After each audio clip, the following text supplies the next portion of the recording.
اگر جاب کا مسئلہ نہ ہوتا تو وہ کب کا دوبارہ روم میں سیٹل ہو چکی ہوتی۔ اپنی اتنی اچھی جاب کو چھوڑ دینا اسے حماقت لگا تھا۔ اب وہ 13 سال کی لیزا محمود نہیں تھی جس کے بارے میں اس کی ممی پاپا فیصلہ کریں گے کہ اس نے کہاں رہنا ہے اور کس کے ساتھ رہنا ہے۔ اپنی عمر کے 18ویں سال سے اپنے فیصلے اس نے خود کرنے شروع کر دیے تھے۔ محمود خالد کو اس کے کسی ایک نہیں بے شمار فیصلوں سے اختلاف تھا، مگر اسے ان کے اختلاف کی کبھی فکر نہ رہی تھی۔ وہ دنیا میں اگر کسی کی مانتی تھی تو وہ سیم تھی، اس کی بہن، اس کی دوست، اس کی ماں، اس کا باپ۔ کبھی دونوں بہنیں ایک ہی گھر میں ساتھ رہا کرتی تھیں۔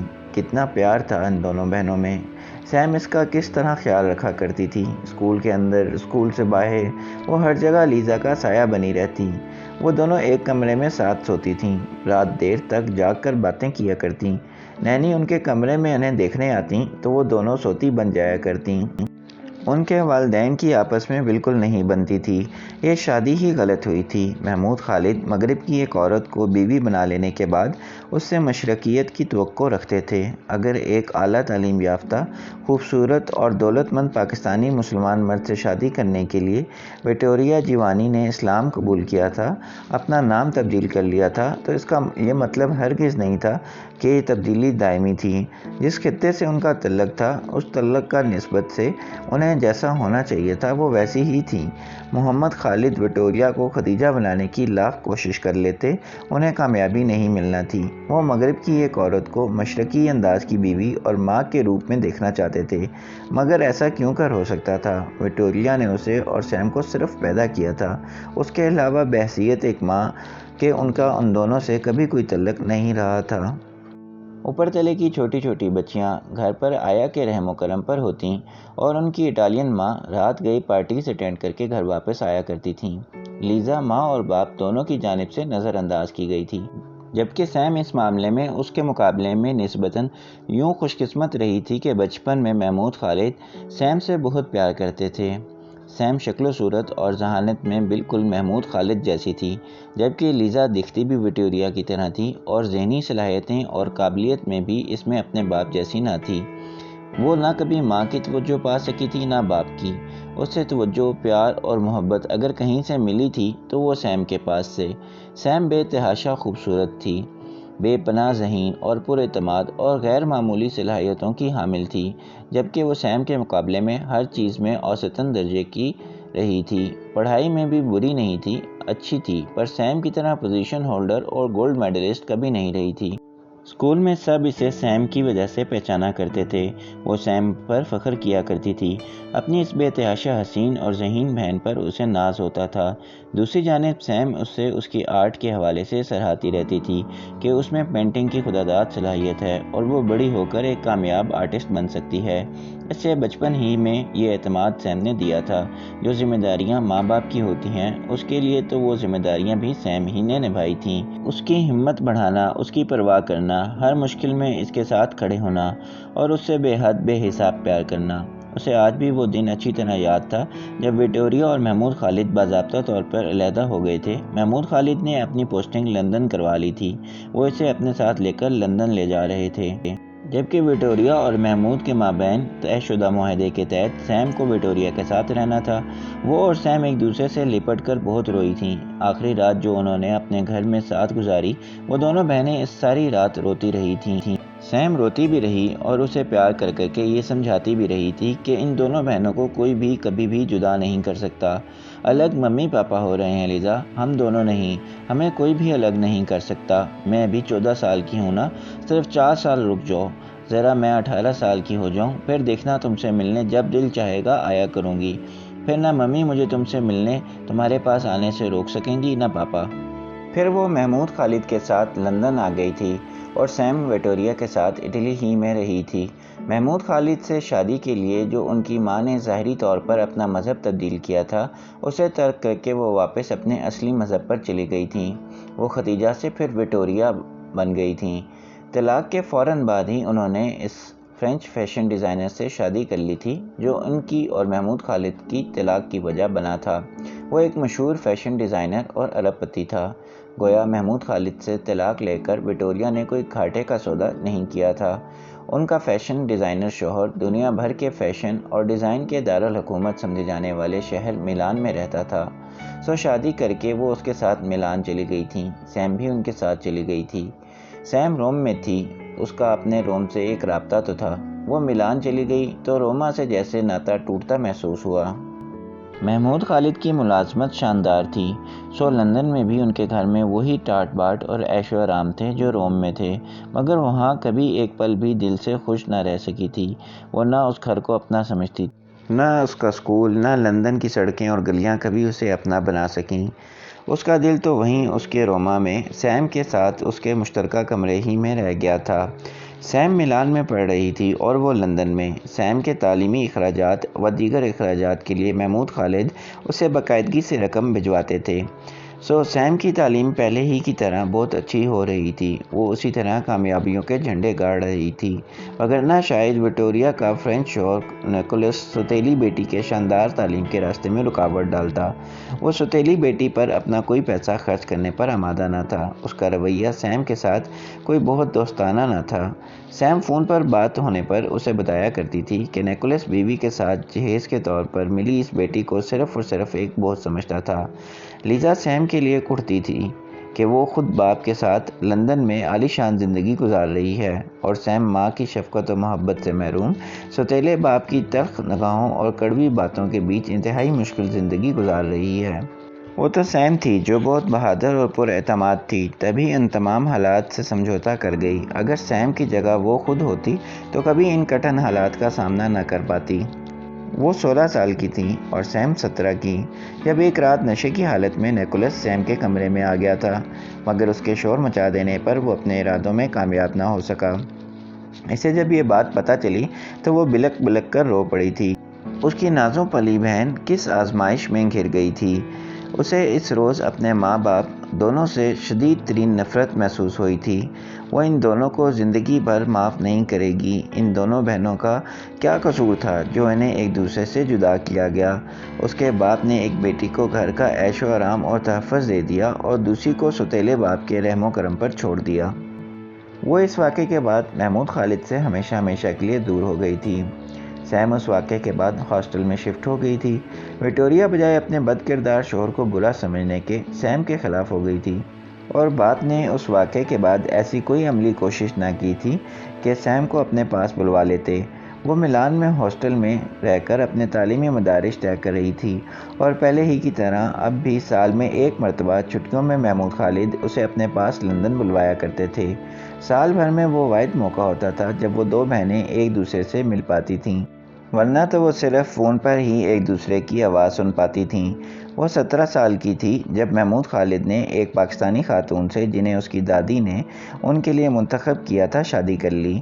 ان کی ماں سے محمود خالد کی شادی کو اس کی دادی بیٹے کا جوانی کے جنون میں کیا گیا ایک غلط فیصلہ قرار دیتی تھیں۔ عائشہ ایک پڑھی لکھی، اچھے خاندان کی، میچور اور مذہبی رجحان رکھنے والی خاتون تھیں۔ انہوں نے لیزا کے ساتھ نہ کوئی بیر رکھا، نہ ہی اسے اپنا دشمن سمجھا۔ وہ دونوں ایک دوسرے سے فاصلہ رکھتی تھیں۔ وہ انہیں آنٹی کہتی تھی۔ گزرتے وقت کے ساتھ وہ باپ سے مزید دور ہوتی چلی گئی۔ وہ باپ کے گھر میں باپ اور ان کی بیوی کے ساتھ یوں رہتی تھی جیسے کوئی مہمان ہو، جیسے وہ اس کا گھر نہ ہو۔ اس کا دل باپ کی طرف سے کبھی صاف نہ ہو سکا تھا۔ وہ ان سے کبھی لڑی نہ تھی، کبھی کوئی گستاخی نہ کی تھی، مگر اس نے زندگی کے کسی بھی چھوٹے بڑے فیصلے میں کبھی ان کی رائے اور ان کا مشورہ نہ مانا تھا۔ وہ چاہتے تھے وہ بزنس ایڈمنسٹریشن پڑھے، اس نے فائن آرٹس پڑھا۔ وہ جاب سے ریٹائرمنٹ کے بعد پاکستان واپس آ رہے تھے۔ وہ چاہتے تھے کہ وہ بھی ان کے ساتھ پاکستان چلے، لیکن اس نے صاف منع کر دیا۔ تب وہ اپنی تعلیم مکمل کر کے لندن ہی میں جاب تلاش کر رہی تھی۔ پھر اسے جلدی ہی ملازمت بھی مل گئی تھی۔ محمود خالد اسے ساتھ لے جانے کی کوشش میں ناکام ہو جانے کے بعد اپنی بیوی عائشہ کے ساتھ پاکستان چلے گئے۔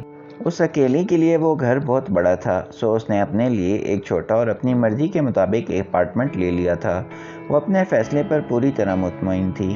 وہ کیوں وہ کام کرے جو محمود خالد اس سے کہہ رہے ہیں۔ اس کے اور سیم کے بچپن میں انہوں نے اور وکٹوریا نے ان دونوں بہنوں کی پرواہ کی تھی جو وہ آج ان کی پرواہ کرے۔ وہ پچھلے 5 سالوں میں لندن میں تنہا رہ رہی تھی۔ محمود خالد کی آج بھی یہی خواہش تھی کہ وہ ان کے پاس کراچی آ جائے۔ وہ اس کی شادی کسی پاکستانی لڑکے سے کرانا چاہتے تھے۔ وہ 27 سال کی ہو گئی تھی، اس کی شادی اب ہونی چاہیے، مگر وہ شادی اپنی مرضی سے کرنا چاہتی تھی اور کم از کم کسی پاکستانی سے ہرگز نہیں۔ کم از کم یہ اطمینان اور خوشی وہ اپنے سنگ دل باپ کو ہرگز نہ دینا چاہتی تھی کہ انہوں نے اپنی دونوں بیٹیوں کی شادیاں اپنے ملک کے مردوں سے کروائی ہیں۔ ساری زندگی پاکستان سے باہر گزار کر بھی وہ زندگی بھر اندر سے پاکستانی ہی رہے تھے۔ تب ہی ریٹائرمنٹ کے بعد وہیں لوٹے تھے، وہیں اپنا بزنس شروع کیا تھا، اور سیم جسے 14 سال کی عمر میں وکٹوریہ اور سوتیلے باپ کے حوالے کر کے اس کی ذمہ داریوں سے بری الزمہ ہو گئے تھے، اس پر بھی اپنا حق جتانے کھڑے ہو گئے تھے۔ اپنے نئے شروع کیے بزنس میں مزید فائدوں کے لیے انہوں نے سیم کی شادی اپنے ایک کاروباری واقف کے ساتھ کروا دی تھی۔ سیم کا شوہر ہاشم اسد اس سے عمر میں پورے 15 سال بڑا تھا۔ اسے اپنے باپ کی موقع پرستی پر شدید غصہ آیا تھا۔ کیا کوئی باپ ایسا ہو سکتا ہے؟ سیم کے ساتھ دست درازی کی کوشش والے واقعے کے فوراً بعد ہی وکٹوریہ کی نیکولس سے علیحدگی ہو گئی تھی۔ انہوں نے 1 سال بعد پھر ایک اٹالین آدمی سے شادی کر لی تھی۔ سیم پھر کبھی ماں کے پاس نہ رہی تھی۔ اس کی باقی تعلیم ہاسٹلز وغیرہ میں ہوئی تھی۔ تعلیم مکمل کرنے کے بعد اسے روم میں بڑی اچھی جاب مل گئی تھی، وہ وہاں رہ رہی تھی۔ وہ چھٹیوں میں چند ہفتوں کے لیے محمود خالد کے پاس پاکستان گئی تھی۔ وہیں محمود خالد کے کاروباری دوست ہاشم اسد کی نگاہ انتخاب سیم پر آ کر ٹھہری تھی۔ وہ اپنی پہلی بیوی کو طلاق دے چکا تھا۔